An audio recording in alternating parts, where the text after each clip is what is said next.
Good evening, I'm Amna Nawaz. And I'm Jeff Bennett. On the NewsHour tonight, President Trump's former national security advisor turned critic John Bolton is indicted over his handling of classified documents. The Trump administration authorizes covert CIA operations in Venezuela as maritime strikes on alleged drug boats continue.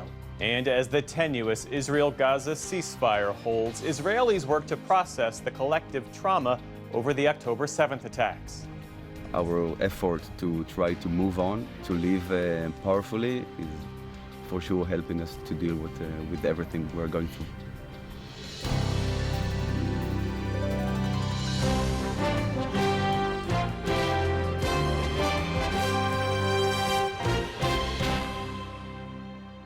Major funding for the PBS NewsHour has been provided by a successful business owner sells his company and restores his father's historic jazz club with his son. A Raymond James financial advisor gets to know you, your passions, and the way you bring people together. Life well planned. and friends of the NewsHour, including Robert S. Kaplan and Wendy J. Selden through the Raymond James Charitable Endowment Fund.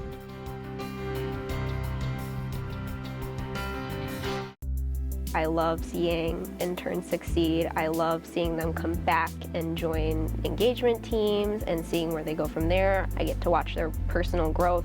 It makes my heart happy.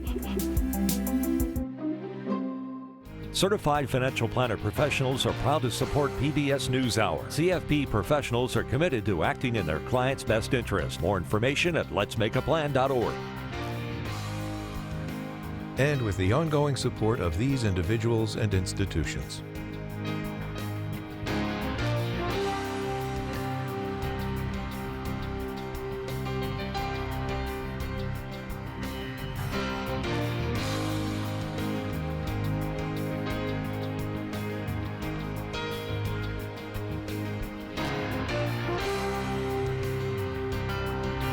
This program was made possible by the contributions to your PBS station from viewers like you. Thank you. Welcome to the NewsHour. A federal grand jury in Maryland indicted former National Security Advisor John Bolton today on 18 charges of retaining and transmitting classified information to two of his relatives. The indictment comes 2 months after FBI agents raided Bolton's home and office and, according to court filings, found documents labeled as classified. Bolton served as UN ambassador and then national security advisor in the first Trump administration before emerging as one of the president's most vocal critics. Joining us to discuss this is Mary McCord. She's a former acting U.S. Assistant Attorney General for National Security. She now heads the Institute for Constitutional Advocacy and Protection at Georgetown Law. Mary, welcome back and thanks for joining us. Just briefly set us up here. What exactly is the indictment alleging that Bolton did when it comes to these classified documents?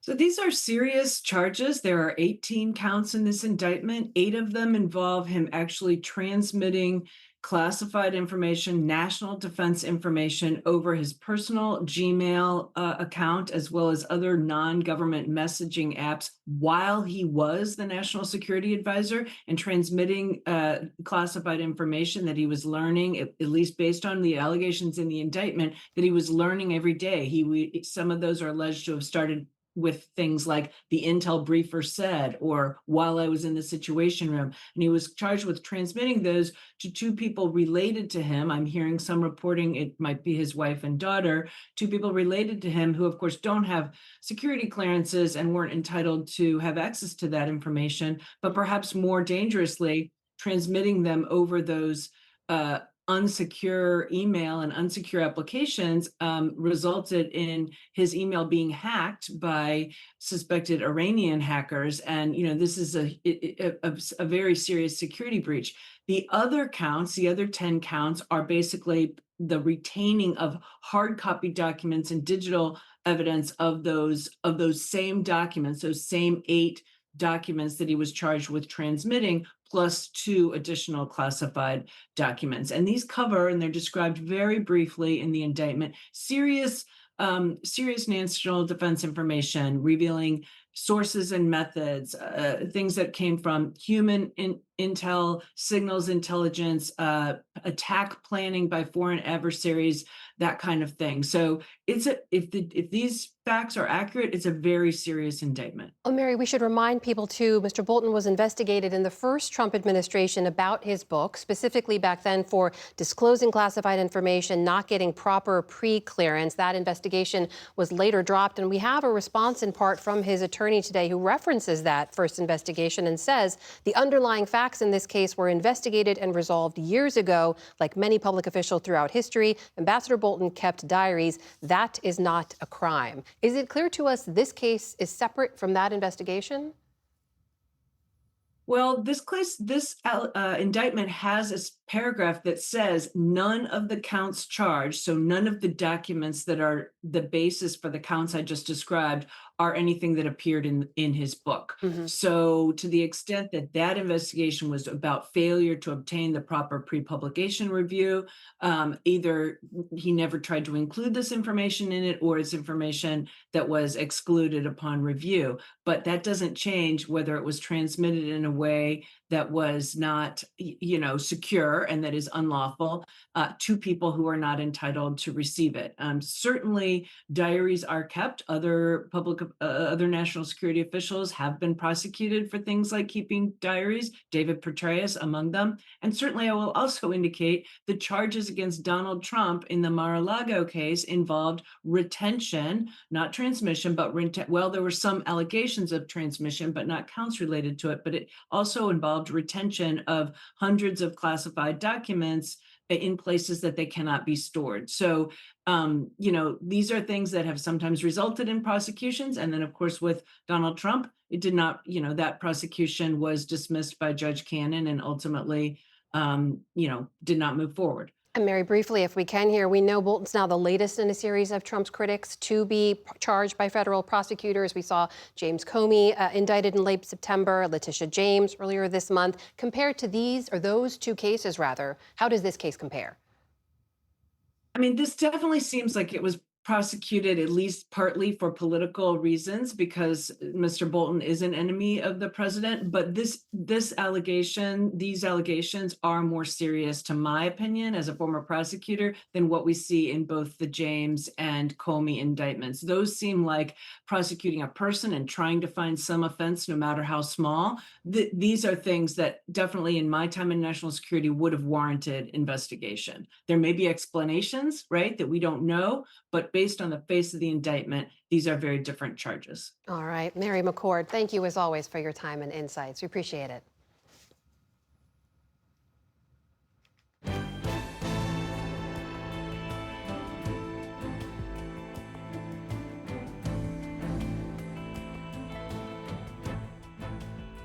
We start the day's other headlines in Chicago. A judge says federal immigration officers operating there will be required to wear body cameras. District Court Judge Sarah Ellis said today she was a little startled by clashes like these between ICE agents and protesters from earlier this week. Tensions are running high. Federal officials say they've arrested more than 1,000 immigrants there since September, and the Trump administration is trying to send in the National Guard. Illinois Governor J.B. Pritzker warned President Trump that Illinois, in his words, is not a place you can conquer, and lashed out against the federal forces on the ground. Masked federal agents from ICE and CBP are on the ground terrorizing our communities with tear gas and rubber bullets. And some are wearing camouflage uniforms that could easily be mistaken for the military. In response to the judge's order, an attorney for the Justice Department blamed the anger over the unrest in Chicago on, quote, one-sided and selectively edited media reports. He added that it's not possible to get body cameras for ICE agents right away. President Trump says he'll meet with Russia's Vladimir Putin in Budapest to discuss ways to end the war in Ukraine, though he did not say when. Mr. Trump announced the plan on social media following a 2-hour call between the two leaders that he described as very productive. But first, President Trump will host Ukraine's Volodymyr Zelensky at the White House tomorrow. Zelensky is pushing the president to sell Tomahawk missiles to Ukraine, which would enable Kyiv to strike deep into Russia.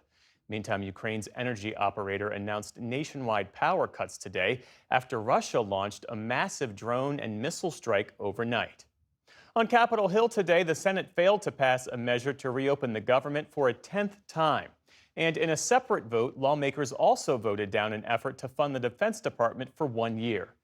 Senate Majority Leader John Thune railed against Democrats on the Senate floor afterwards. This is politics. If anything was needed to demonstrate just how fundamentally uninterested Democrats are in supporting our troops and defending our country, just take a look at this vote. The 50-44 vote marked the first attempt to restart partial funding, even as the stalemate continues over reopening the government as a whole. The Senate stands adjourned until next Monday, ensuring that the shutdown will stretch into next week. President Trump announced a deal today with drug maker EMD Serono to cut the cost of a common fertility medication related to in vitro fertilization treatments, or IVF. The initiatives I've just announced are the boldest and most significant actions ever taken by any president to bring the miracle of life into more American homes. And I will say, Katie... The president also announced guidance that would encourage employers to offer fertility coverage separate from their regular medical insurance, much like dental and vision plans. It's unclear whether employers will indeed choose to offer that coverage and whether the deal announced today will result in cheaper IVF treatments. A number of states are showing progress in the nation's battle against obesity. That's according to an analysis of CDC data by the nonpartisan group Trust for America's Health. Last year, 19 states reported adult obesity rates of 35% or higher. That's down from 23 states the year before, and it's the first such decline in more than a decade. But nationwide, rates remain high, with roughly 4 in 10 American adults considered obese. Nestle is slashing 16,000 jobs as part of its broader cost-cutting efforts.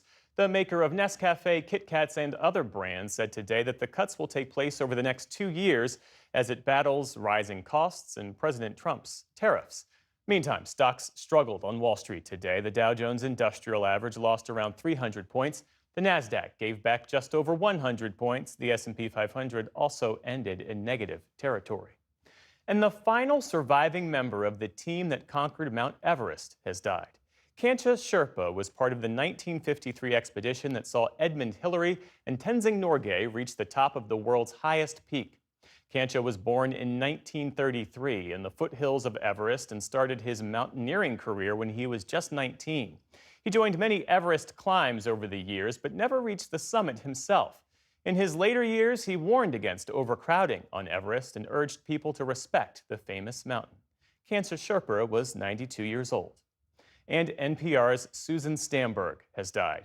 As an original staff member, Stamberg, along with Linda Wertheimer, Nina Totenberg, and the late Cokie Roberts, was considered one of the founding mothers of NPR.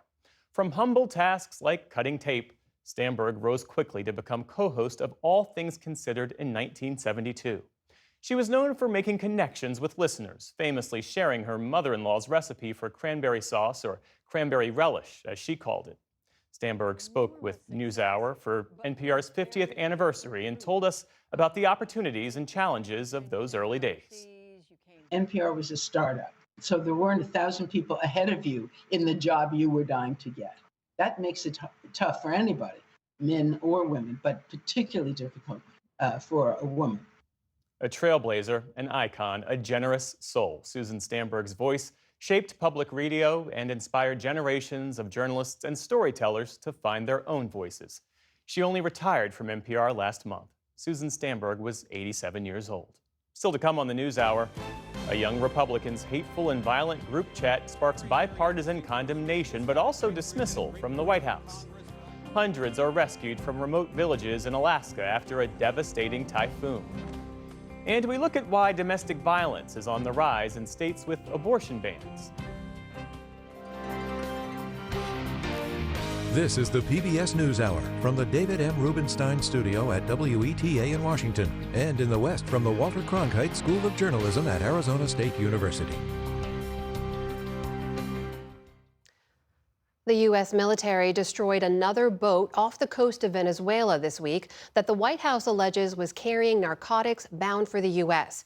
Both in his first term and his current one, the president and his team have made clear they want Venezuelan President Nicolas Maduro out of power. And now Mr. Trump has raised the prospect of striking Venezuela on land. Off the coast of Venezuela, strike after strike in the Caribbean Sea. targeting small boats allegedly carrying illegal drugs and headed to the U.S. Since early September, 5 such U.S. military strikes, 4 of them on boats from Venezuela. This week, an escalation. We are certainly looking at land now because we've got the sea very well under control. With President Trump confirming yesterday that the CIA is conducting covert operations inside Venezuela. I authorized for 2 reasons, really. Number one, they have emptied their prisons into the United States of America. And the other thing are drugs. We have a lot of drugs coming in from Venezuela. And a lot of the Venezuelan drugs come in through the sea. It's an expansion of what the Pentagon has called a counter-narcotics and counter-terrorism mission, an armada of U.S. warships already deployed off the Venezuelan coast, and B-52 bombers to nearby international airspace. Not war, just peace. A defiant President Nicolas Maduro responded to Trump's remarks yesterday. No to regime change. No to CIA-orchestrated coup d'etat. Latin America does not want them, does not need them, and repudiates them. In a statement, Venezuela's foreign minister said the escalation seeks to legitimize regime change with the ultimate aim of seizing Venezuela's oil resources. For years, Venezuela's economy has been in freefall. An estimated 80% of residents live in poverty, and nearly 8 million people have fled Maduro's regime. He was sworn in for his 3rd term earlier this year, despite evidence he lost re-election by a landslide. Just last week, one of Maduro's fiercest foes, Maria Corina Machado, won the Nobel Peace Prize. The opposition leader, who lives in hiding, has spoken in favor of outside intervention in Venezuela. After her win, Machado dedicated the prize to President Trump for his, quote, decisive support of our cause. Late today, Secretary of Defense Pete Hegseth announced that the naval officer in charge of U.S. operations for Latin America would leave by the end of 2025. Admiral Alvin Holsey will end a 37-year career after less than a year in charge of U.S. Southern Command. No reason was given for his impending retirement. Now we get 2 views on the Trump administration's actions against Venezuela. John Feely had a 28-year career in the Foreign Service where he focused on Latin America and served as ambassador to Panama. And Sergio de la Peña was Deputy Assistant Secretary of Defense for Western Hemisphere Affairs during the first Trump administration. He was the Army's attaché to Venezuela in the 1990s and is a retired Army colonel. Gentlemen, welcome to you both. Thanks for joining us. So, Ambassador Feely, let me begin with you. The news of President Trump confirming covert CIA operations in Venezuela, threatening military strikes on land inside a sovereign nation. What's your reaction to that? My reaction is that this is unfortunately more of the improvisational amateurism that we've kind of come to expect from the Trump administration's foreign policy. I mean, first of all, let's stop and think, Amna. Announcing a covert action. That right there is kind of an oxymoron. Why the president did it, I cannot explain. The fact of covert CIA operations being recognized gives away any tactical element of surprise that it might have. And what it does do, however, is it makes very clear that the pretext of a counter-narcotics operation here really isn't what this is all about. It's about regime change on the cheap. Colonel de la Peña, what do you make of that? Is this about regime change in Venezuela for President Trump?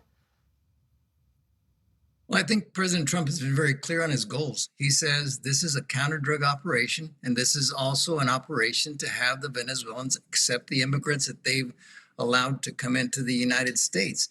He's made that very clear. One of the other things he's also doing in the process is reestablishing deterrence that was seriously damaged in the previous administration. We've got to have that deterrence. And how he uses the tools at his disposal are up to the president. So, Colonel, are you saying these increased military actions, these are meant as a pressure tactic on Maduro to, as you say, accept deported Venezuelans and take actions on drug traffickers, has nothing to do with ousting Maduro? Well, there's a maximum pressure campaign to remove someone that has to be removed by the Venezuelan people who is an authoritarian, I would say borderline totalitarian. This gentleman is there illegally. It was obvious in the last election that he lost by about 70% of the vote. And so He has been there without the will of the Venezuelan people. He is there illegally. And so he is the head of an organization that's involved in criminal activities against the United States. It's his stated policy to do anything in his power to be able to affect the United States from the inside, to include sending immigrants that can also cause problems. And it's stated policy in Venezuela that if they can drown us in drugs, they're going to do that. Ambassador Feili, we even heard the opposition leader there, Maria Corina Machado, call publicly for greater U.S. support to stop Maduro. What do you make of this? Does this justify further U.S. intervention if it does lead to regime change? Look, I agree completely with Sergio that Nicolas Maduro, I'll go beyond that. He is a totalitarian leader. He is an illegitimate president.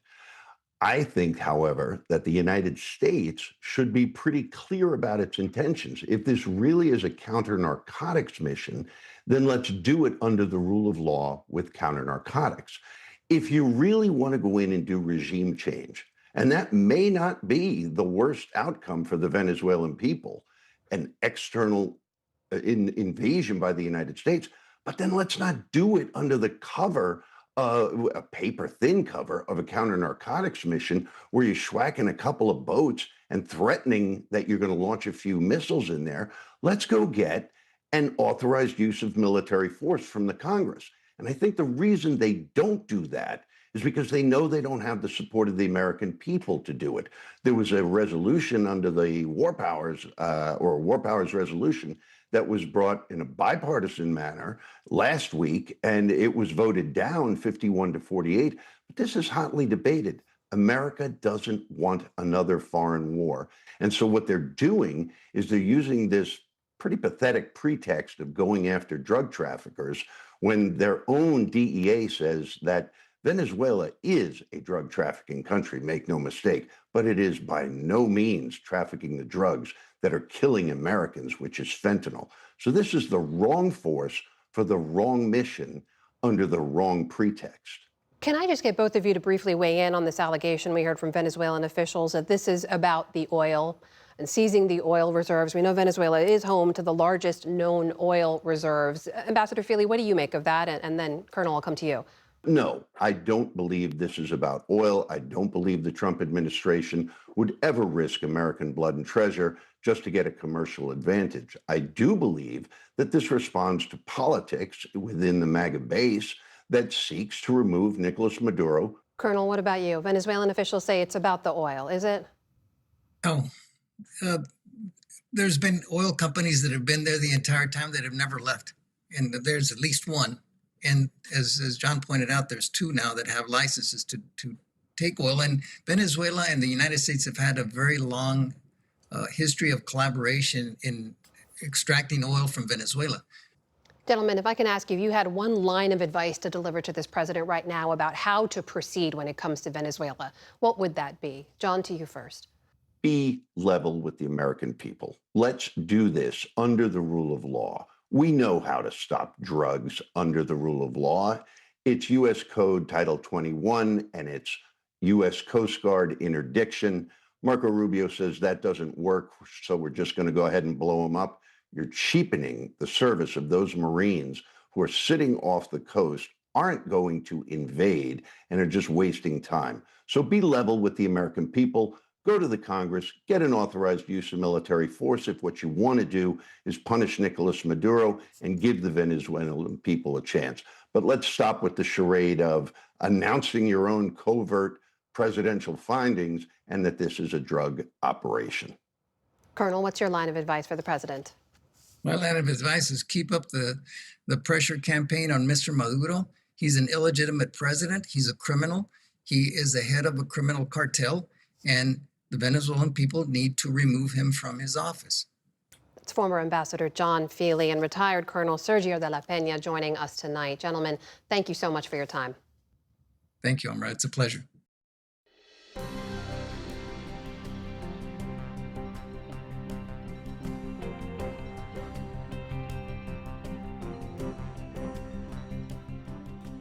Rescue crews are airlifting hundreds of evacuees in rural Alaska after the remnants of a typhoon brought hurricane-force winds and record-breaking storm surge to the state's remote western coast over the weekend. The floodwater swept homes out to sea and submerged some coastal villages. At least one person is dead and 2 remain missing. More than 1,000 people have been displaced as winter rapidly approaches and authorities scramble to assess the damage. For more, we're joined now by Sage Smiley. She's the news director of KYUK in Bethel, Alaska, a town that has become a hub for the recovery effort in recent days. Sage, thanks for being with us. And we reached you at home there in Bethel, which, as we said, is the central aid hub. What's the situation there, and how is the recovery effort progressing? Yeah, so it's been really dynamic. As the state officials say, things are really changing by the minute, but there have been helicopters in and out, C-class military planes in and out, bringing people and supplies between here and Bethel and the coast and between Bethel and Anchorage. And so there's a lot of activity. I think everyone's just working really hard to try and make sure that people are safe in their housing, because that's not the case in the villages that have been most affected by this typhoon. Well, how widespread is the damage, and did residents there expect it to be this devastating? So I think that that's part of the issue. The storm track of this typhoon remnant, the ex-typhoon Halong, was very sharp. It turned very quickly. And I think that that didn't give a lot of time for people to prepare.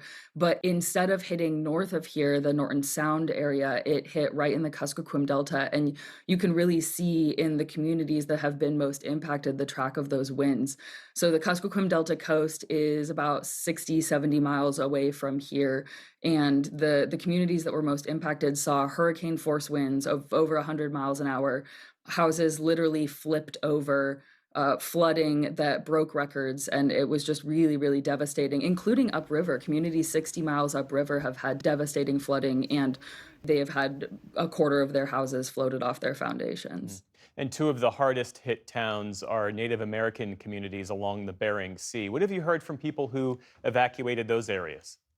Yeah, Kipnuk and Gwigilungok are Alaska Native communities right there on the coast, and people are stunned. I mean, they've never seen a storm like this. Our reporters are hearing accounts of people who have spent the night on a boardwalk because they left their house, which was floating, tried to go to a family member's house, which had disappeared, and had nowhere else to go. People who really didn't know whether they were going to make it through the night, and then spent days sheltering in schools with supplies that were dwindling, fuel oil that was dwindling. It's been a really, really tough situation for the people who are coming out of those hardest hit villages. Some 1,500 people, as we said, have been displaced. What are the obstacles when it comes to rebuilding?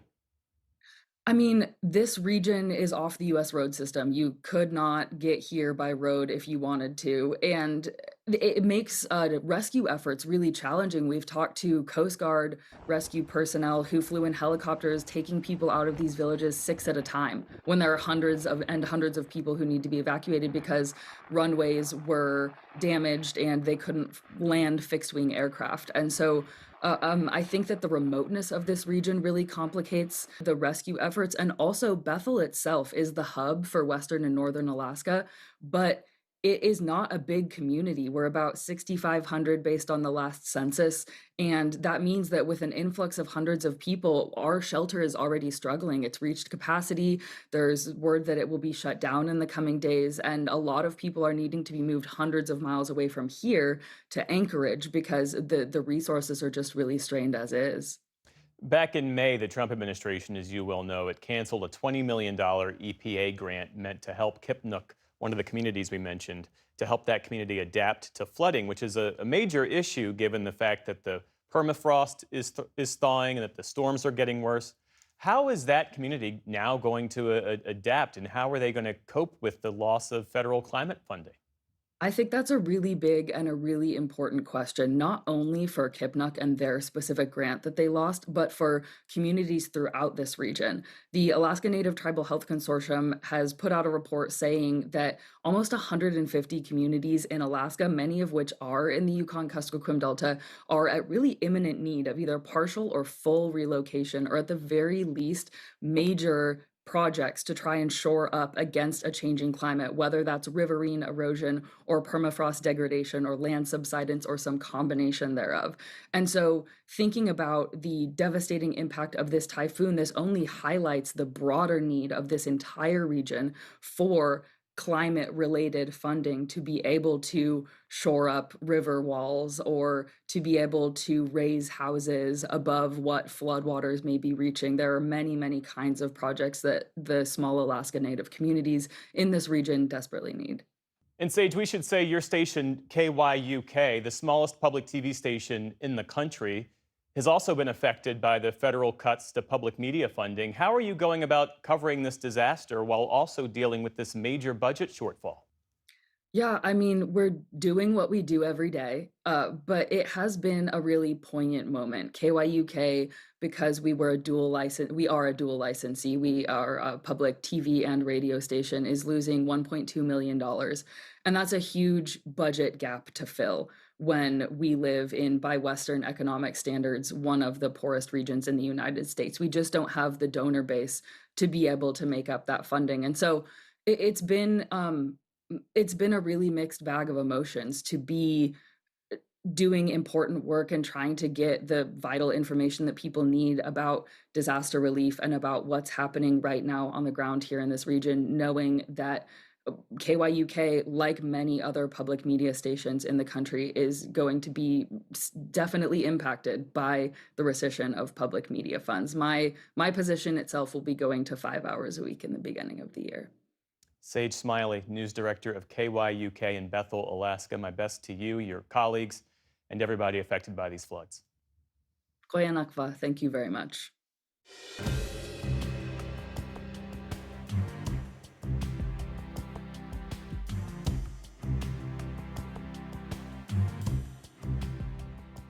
The wounds of war are not just physical. The mental scars can be devastatingly potent and are dangerously invisible.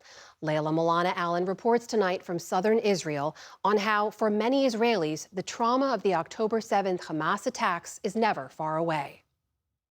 Meet Liv, your new psychotherapist. Hello, everyone. I'm Liz, a compassionate AI designed to assist in psychiatric interviews. Liv came into being from a pressing need. The levels of trauma across Israel following the horrors of October 7th have plunged the state into a mental health crisis. The levels of trauma are so high and the demand for treatment so great that there's a shortage of mental health professionals. So Israel's leading hospital, Sheba, one of the top 10 in the world, has begun conducting trials using AI to diagnose patients. And just like a real psychiatrist, she will look for the triggers that brought me here. Every time there's a deterioration or emergency in the country, I just find myself spiraling again. And sometimes I feel it's just too much. It sounds like the ongoing situation is having a significant impact on your well-being.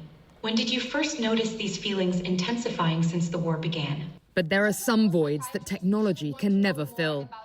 Those whose lives changed forever are now scattered across the country, but some are going back to the places where they were attacked, hoping to heal physical scars alongside emotional ones. Most of the residents of Nir Oz, a kibbutz just 4 miles from Gaza, have been living far away outside Tel Aviv. But to celebrate Rosh Hashanah, the Jewish New Year, nearly 300 residents came home, out of defiance and solidarity.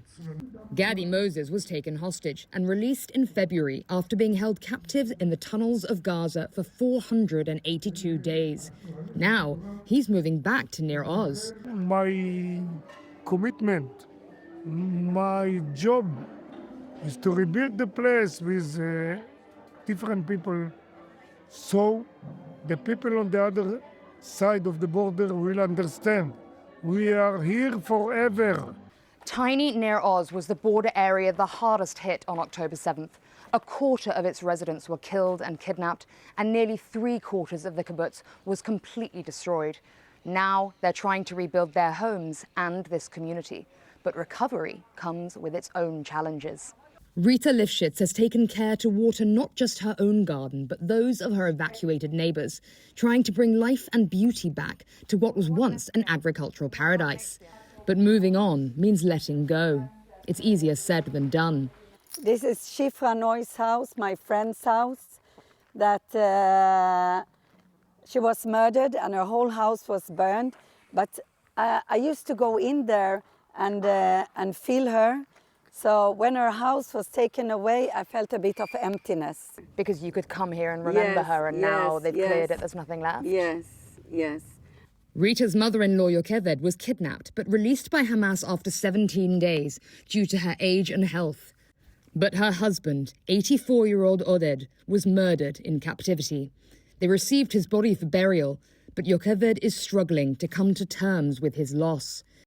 Rita hopes now that the rest of Nir Oz's living hostages have come home, Yocheved's constant nightmares will end.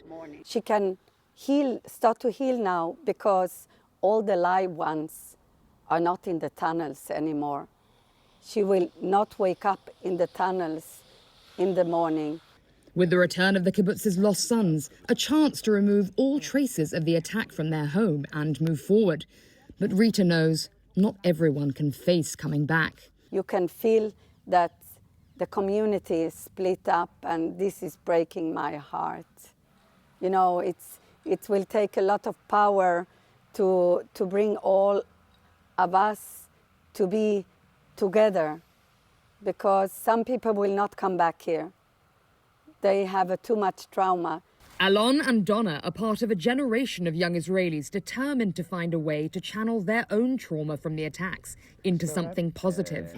They're from central Israel. But along with dozens of other young couples, they're moving to Nir Oz. Now Israelis, when they hear the name Nir Oz, they have it's like a punch. Next year, they plan to marry here in the open fields. And helping this community heals them too. Our effort to try to move on and to live powerfully is for sure helping us to deal with everything we're going through. Rita only survived because she was lucky to be visiting Tel Aviv that day. She had to watch her home being burned down on television, listen to the screams of her loved ones over the phone as she desperately tried to help them from afar. Every day while Oded was in captivity, she would sit in his fields and raise a beer to him, with another waiting for him beside her. He was the biggest fighter for peace. He was a true friend to the Palestinian people. I was sure I would see him come through the fields with a big smile, saying my Arabic is perfect, I got great coffee, and I came home with a peace plan. And he's up there now and watching this peace plan that is going to happen. When his death was confirmed, in her desperate grief, she made a promise. And my peace fight will go even stronger to help Grandpa Oded, my father-in-law, that this is going to happen, that our children here and the Palestinian children, the new generation, will live in peace in the future, and the borders will be open. But not everyone has been able to find the right coping mechanisms. Many have trauma, not because they were directly harmed that day, but because they now spend every day believing it could happen again. At home, driving to school, at a party. Memorials to the dead like this one dot Israel's south. 16-year-old Shahar Shlafrock has become a shadow of herself. Each day more difficult to endure. She struggles to concentrate or to sleep. I live right here to wake up every morning to the sound of the war and to wake up every night, even though I have school tomorrow. This thing that my hand is shaking, and I have nothing to do with that because this is how my body reacts. And even though I'm getting used to it, I have to face it. I'm still a student in school. I'm 11th grade, and I have to wake up every night because my bed is moving and try to focus because I have friends and family who got murdered here and in the kibbutz. So we also escaped, and I saw a lot of things. Seeking solace where they can, every soul in this traumatized nation knows they are united in their grief. But the road to personal healing is one each must walk alone. For the PBS NewsHour, I'm Leila Milana Allen in southern Israel.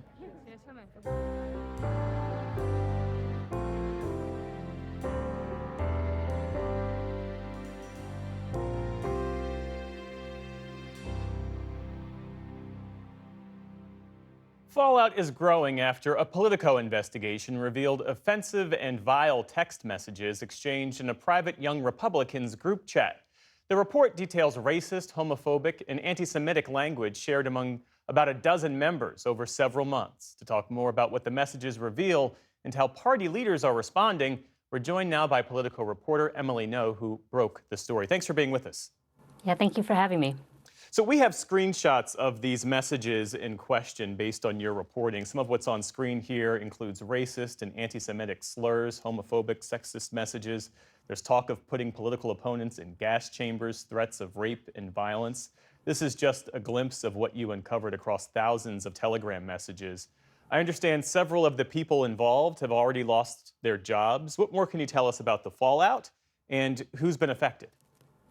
Right, the fallout has been vast, the story, and our reporting has reverberated widely across the nation. By our most recent count, we have 8 of the 12 members of this chat that, as you said, is just filled with racist epithets and gay slurs and references to violence, are out of their jobs. When we started our reporting, started making the calls after laying out some of these messages in our drafts, 2 preemptively were fired from their jobs or had a job offer rescinded. And pretty soon after we published, we saw that others lost their jobs too.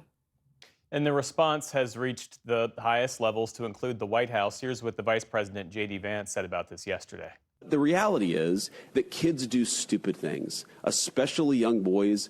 They tell edgy, offensive jokes. Like, that's what kids do. And I really don't want us to grow up in a country where a kid telling a stupid joke, telling a very offensive stupid joke, is cause to ruin their lives. So people can read your reporting and decide for themselves if these were kids telling stupid jokes. But who were the people in this chat, and what positions did they hold within Young Republicans? Right, so this is a slate of Young Republican Club leaders who were in positions of power and influence.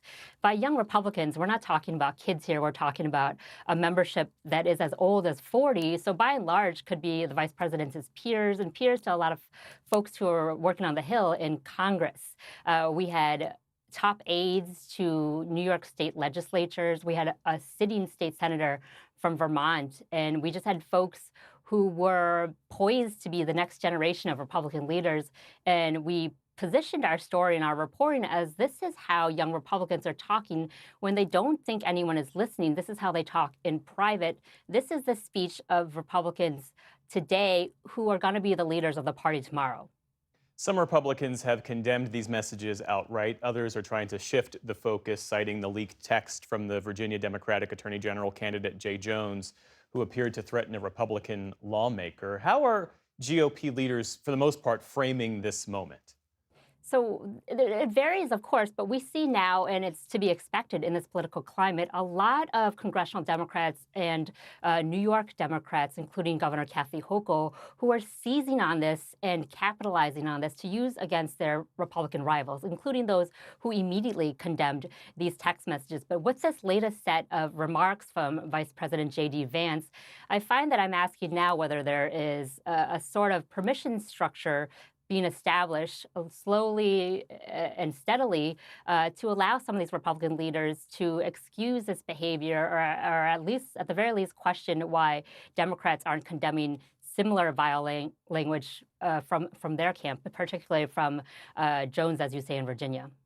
Tell me more about that. Based on your reporting and the conversations you've had connected to this investigative piece, to what extent has the current Trump era normalized or even emboldened the racist, homophobic, sexist language and attitudes among some young conservatives? Right. So in reading these 2,900 pages of private Telegram chat messages, my colleague Jason Beeferman and I didn't just report on what was in them. And I'll note that we read the entire thing, scoured the entire thing to make sure some of these epithets weren't one-offs and to see whether anyone was pushing back. That was not the case. These are jokes, dark humor, sort of a casual kind of cruelty that were repeated over and over again in a pattern.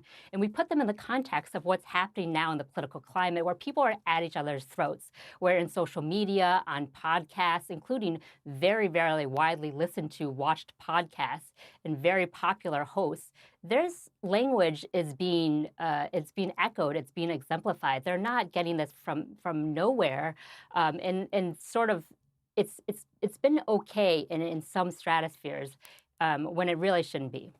Emily No of Politico, thanks again for joining us. Thank you.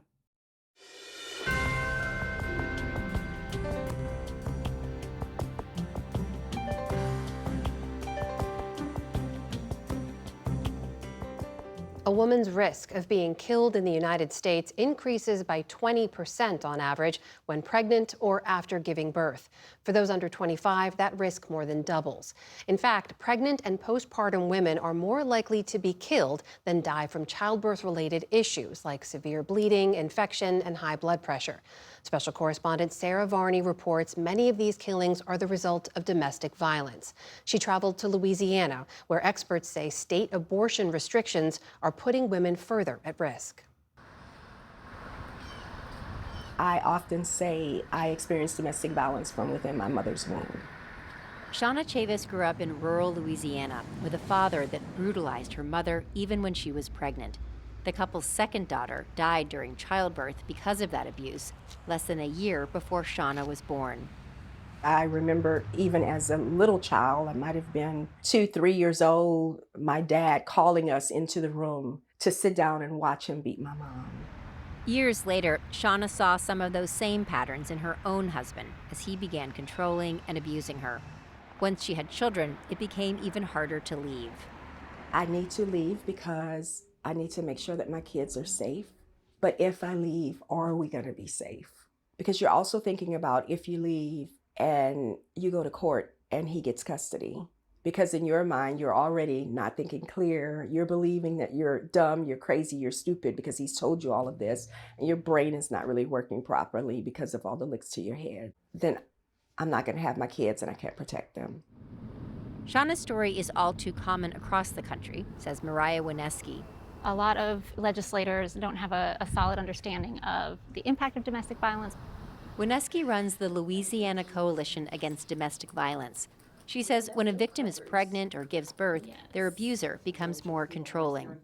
What has happened now is it has escalated over time due to a perceived loss of control over this woman, over their relationship, combined with an increase in barriers that the victim is facing.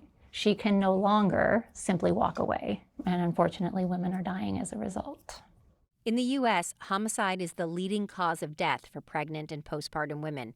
Nearly half of those killings involved domestic violence.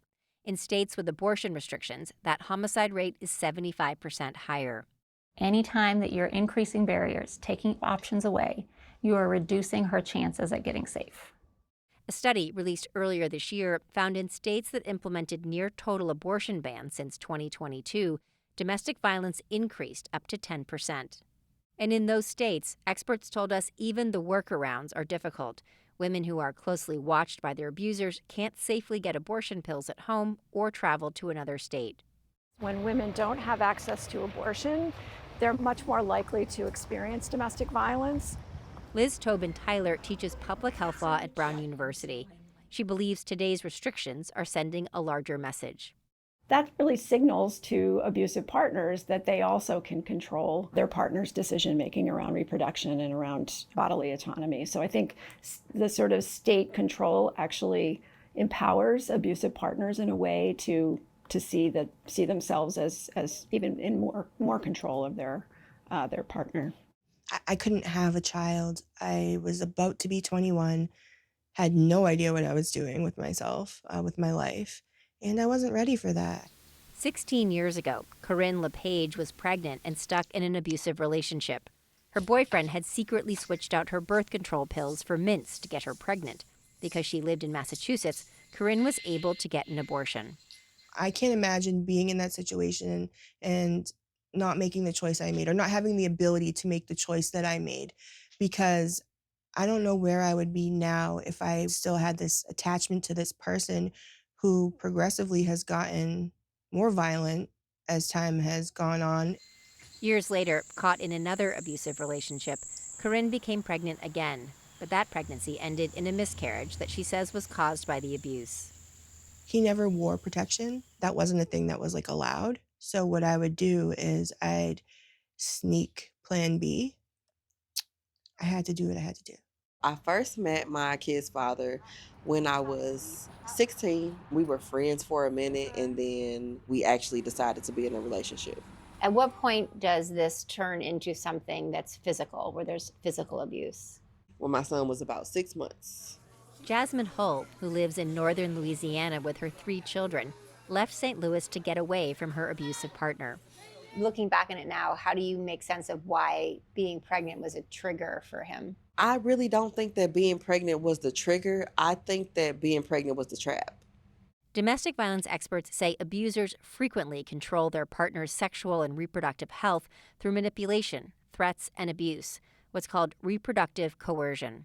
We often see that abusers will purposely impregnate or purposely sabotage birth control methods, for example, or might sexually assault their victim when they know that it will result or is more likely to result in a pregnancy. Anti-abortion activists argue that's why abortion bans are needed. They point to cases of men tricking women into taking abortion pills.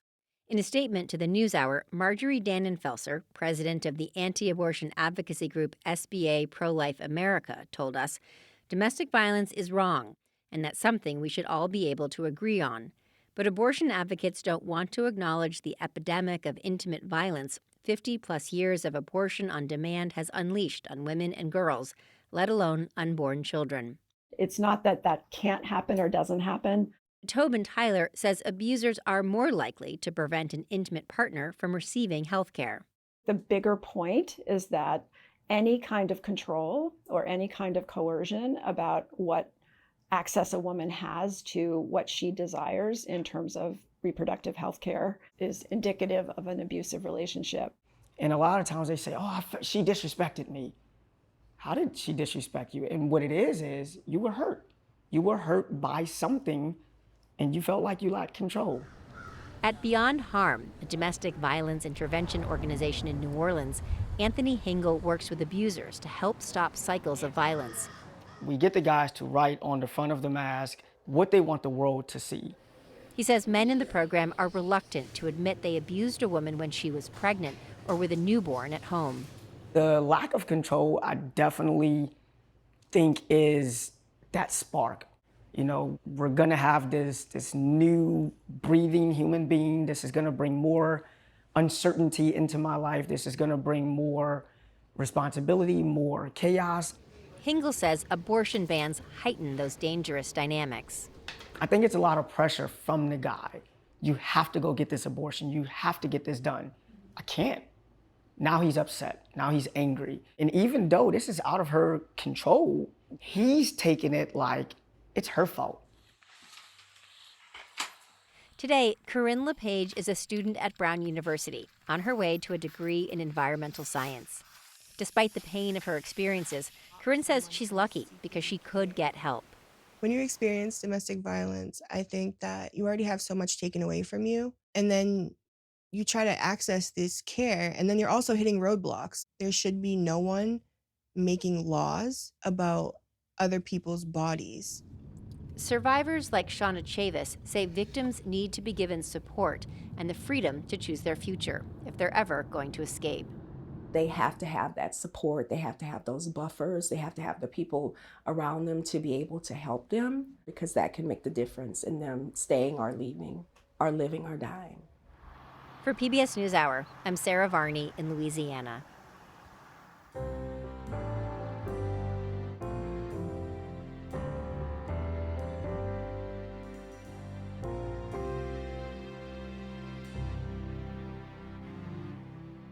And that is the NewsHour for tonight. I'm Amna Nawaz. And I'm Jeff Bennett. For all of us here at the NewsHour, thanks for spending part of your evening with us. Major funding for the PBS NewsHour has been provided by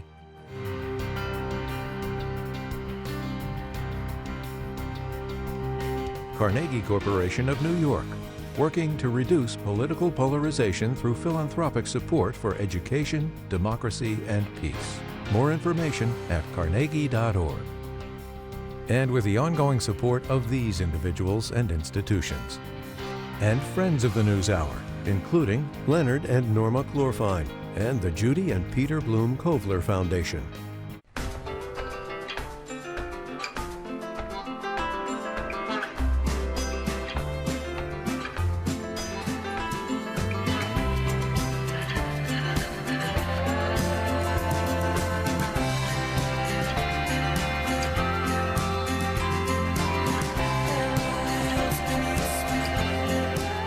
Moving our economy for 160 years. BNSF, the engine that connects us. Certified financial planner professionals are proud to support PBS NewsHour. CFP professionals are committed to acting in their clients' best interest. More information at letsmakeaplan.org. And with the ongoing support of these institutions.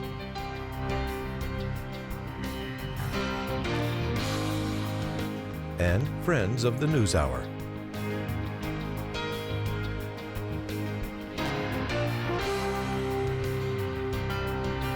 This program was made possible by the contributions to your PBS station from viewers like you. Thank you.